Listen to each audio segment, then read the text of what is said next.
back sa aking YouTube channel, Girl TV. And sobrang na-miss ko kayo and I think na-miss nyo rin ako, Char. Pero sobrang tagal na din since the last time na nakapag-upload ako ng video sa aking channel kasi I'm so busy. And thank you at nagka-time tayo ngayon na maggumawa ng another vlog. So ang ating vlog for today is another product review video. And pag product review video, alam nyo naman, i-test natin ang product na ito. And ang vlog na ito isang first part and gagawa tayo ng mga continuous na vlog hanggang makita natin yung buong result ng ating product na i-introduce ko sa inyo ngayon. So ito na nga mga tats, no, yung product na sinasabi ko sa inyo and i-unbox na natin ngayon yung product at ito lang yung gagamitin natin, the whole process ng ating video. Wala tayong ibang gagamitin na product kasi gusto natin makita kung anong result niya and effect niya sa ating face. So, ano nga bang product ito mga tats? So, ito na nga siya. Tcharan! So, ayan siya mga tats. Elite Skin Rejuvenating Set. So, ito yung brand na ito-test and i-review natin.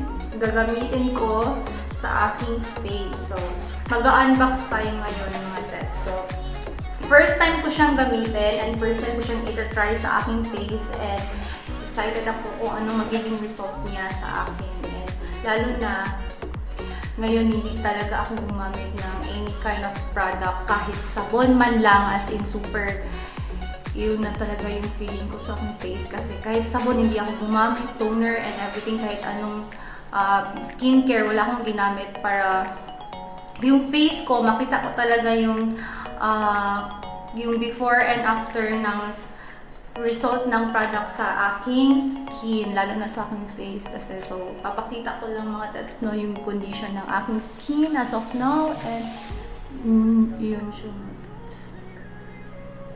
Meron siyang mga blemishes, dark spots, and blackheads, and whiteheads. Ayun, meron pa akong konting pimple here, and walang na akong blackheads dito sa aking ilong, at saka dito sa chin.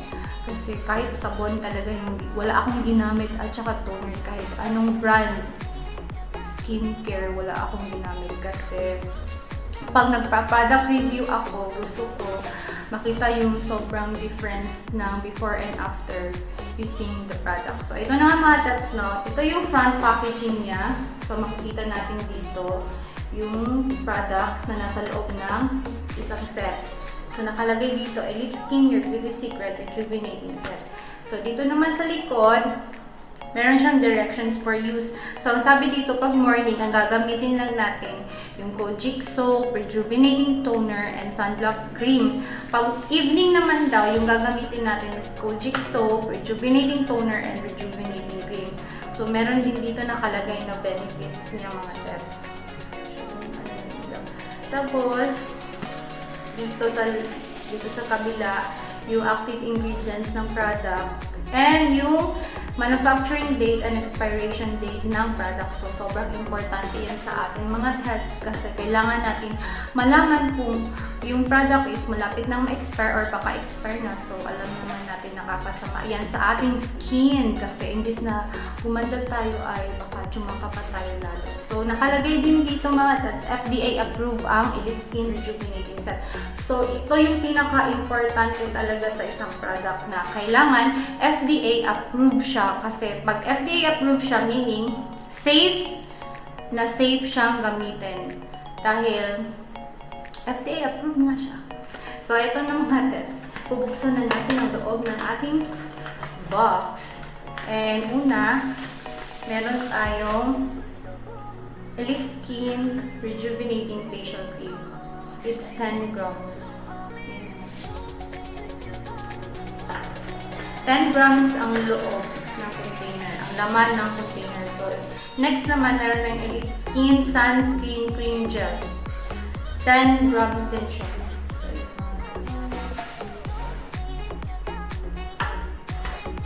Then, meron tayong Elite Skin Rejuvenating Toner, Day and Night, 60 ml.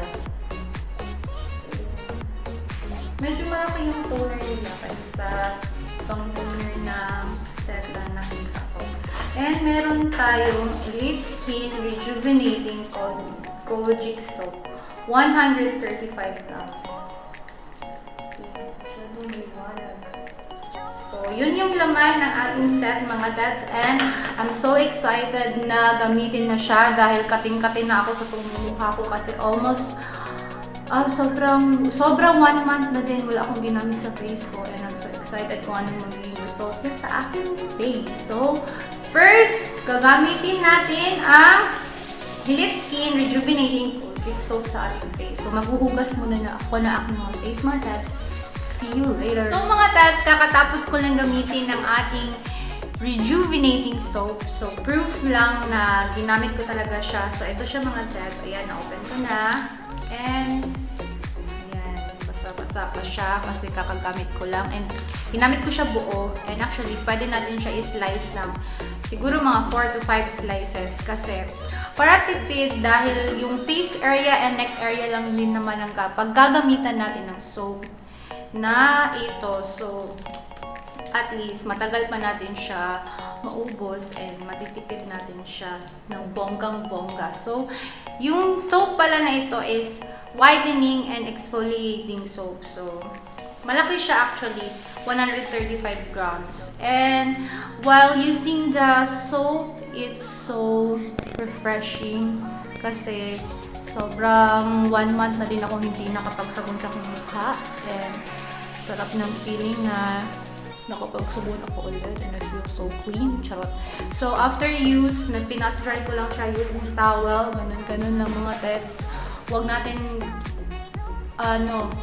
ganun-ganun yung towel sa mukha natin kasi baka mag-irritate yung face natin and magasgas. So, ingatan natin ang ating pagmumukha kasi iyan ang unang-unang makikita ng mga tao sa atin. So, while using the product, wala din akong na-feel na hapde or stinky, something na feeling, walang ganun. Pero na-feel ko medyo, after use, may slight banat effect siya sa akin. And smooth din naman yung skin after use. And wala siyang amoy na yung matapang na amoy. Yung amoy niya is parang papaya soap lang.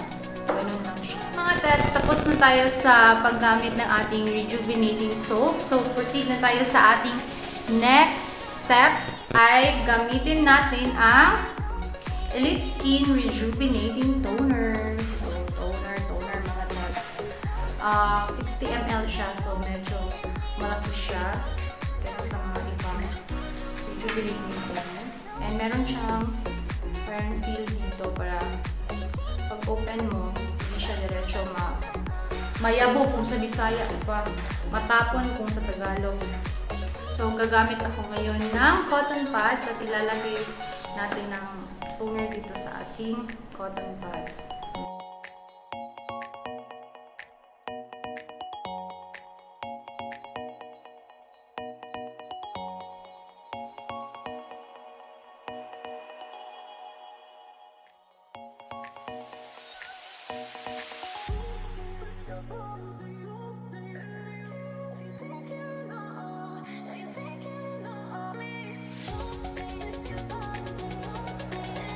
So mga dads, tapos na natin gamitin ang ating rejuvenating toner and ito na nga siya mga dads. Super dirty ng ating face. Kumapit talaga yung mga dumi sa cotton pads and na-feel ko malamig siya sa aking skin. Pag-apply ko malamig and hindi naman siya mahapde. Meron lang siyang parang something effect na parang refreshing, ganon. Minty, ganon na flavor. Minty na feeling and wala siyang amoy. Gusto ko siya kasi medyo mabango siya for me. Hindi siya yung amoy matapang na chemical. Unlike yung mga ibang toner na sa toner pa lang nila, amoy pa lang ng toner is medyo may pagkamatapang na, kagaya ko. So, ayoko nun. Ayoko naglalagay ng mga ganun sa aking skin kasi sobrang sensitive and delicate ng aking skin. And mabilis lang talaga siya masugatan, lalo na pag yung products na medyo matatapang yung effects sa akin. Ako, biglang magsusugat na lang yung mukha ko. So, tapos na tayo sa ating second step and I'm so excited din matatapos na ang ating first part ng ating vlog for today. And dahil ngayon ay morning, ang gagamitin lang natin is yung sunblock cream gel. Dahil lalabas tayo ng bahay at maaarawan tayo ngayon, importante talaga yan mga tets na maglagay tayo ng sunblock sa ating face to protect our skin from the harmful rays of the sun. Char, memorize. So ito na nga siya mga tets, no? Ang Elite Skin Sunscreen Cream Gel. And laman nito is 10 grams. So nakalagay dito, apply thinly all over your face for 30 minutes before exposure to sun. Reapply every 2 to 3 hours. So, kung kailangan mo naman talaga mag-reapply, then go, mag-reapply ka kasi baka maglakad-lakad ka dyan sa mainit, sa malayo. So, kung hindi ka naman masyadong ma-expose sa sun, so, okay na siguro yung isang applyan lang natin bago umalis sa bahay. So, ito na siya mga test. Pinuksan ko na siya. Meron siyang protections camera dito. And ito yung laman. Oh. Ayan. Medyo pinkish siya sa personal. Hindi siya white, pero parang sa video white kasi sobrang silaw ng ating lights. And ito na muna yung gagamitin ko yung nasa cover.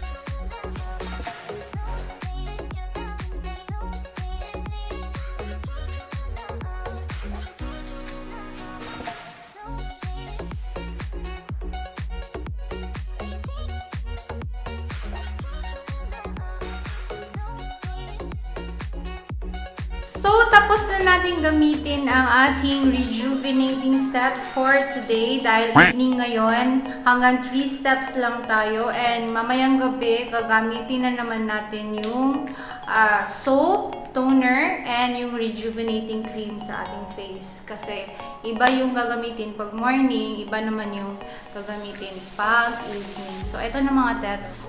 After using the sunblock cream, ito na yung effect niya sa akin. So, first try pa lang natin ngayon. Hindi pa natin makikita agad-agad dahil walang magic mga tets na mangyayari na agad-agad gaganda na tayo and blooming. So, ito muna for today. Ito lang. So, tignan natin kung ano magiging result niya sa akin. Hanggang maubos ko ang isang set na ito.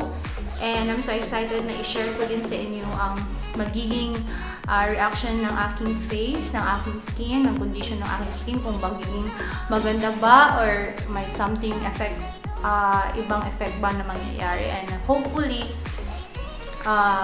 maganda ang kalalabasan ng product na ito sa aking skin. See you mga tats sa another part ng ating review vlog na ito. And hopefully, maganda ang magiging result ng ating product review. And thank you sa mga nag-subscribe na sa aking YouTube channel. And see you sa aking next videos. Bye!